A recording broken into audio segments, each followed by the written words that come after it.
dia suka tolong orang. Apabila tempat orang atau belakang dan juga. Tapi apa masalah dia ni, dia ada yang terlalu baik dengan orang lain sampai semasa dia kena eject atau dia kena benda yang buruk, dia akan konyol. Itu adalah kelemahan dia. Okey, berikan tepukan untuk Dara.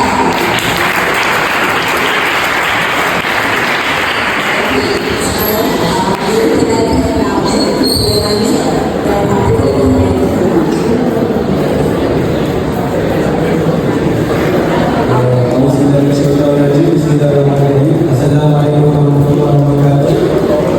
Aku Syafiq Natali daripada Bulan Awal. So, apa kerjanya dapat tadi? Jadi, bila saya terdapat di dalam awal ni, macam kita tahu awal ni dia organize.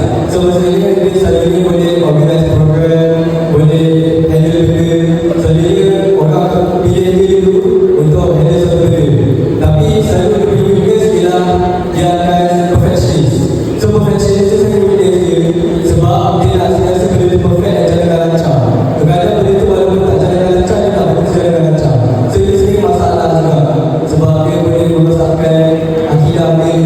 Sebab ada itu lah. Jadi saya terima kasih.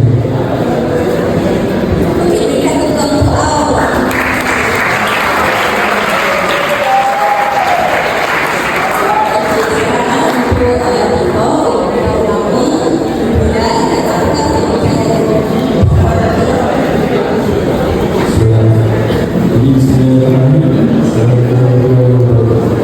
Jadi saya Syarif juga dari bulan Bikok.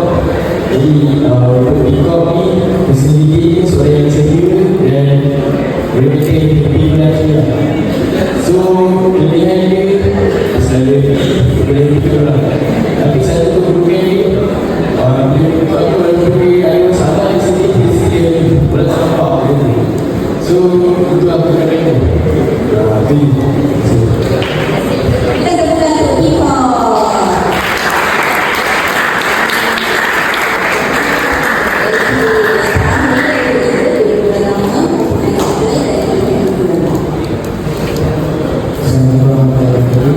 Jadi saya pergi daripada dia. Jadi dia pergi dengan private sesuai konfident. Jadi selalu kita tengok dari segi konfident ini merupakan perkara yang perlu ada kat semua orang ataupun persaingan yang sangat baik. Sebab dengan confident semua perkara boleh pergi dalam baik, boleh dicapai dengan adanya confident yang kita di sini.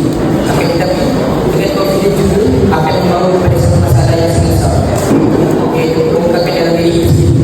Macam contoh, kita ada diri yang sangat tinggi sehingga melampaui orang lain. Kita akan rasa diri kita lebih baik daripada orang lain dan akhirnya akan merendahkan orang lain itu sendiri.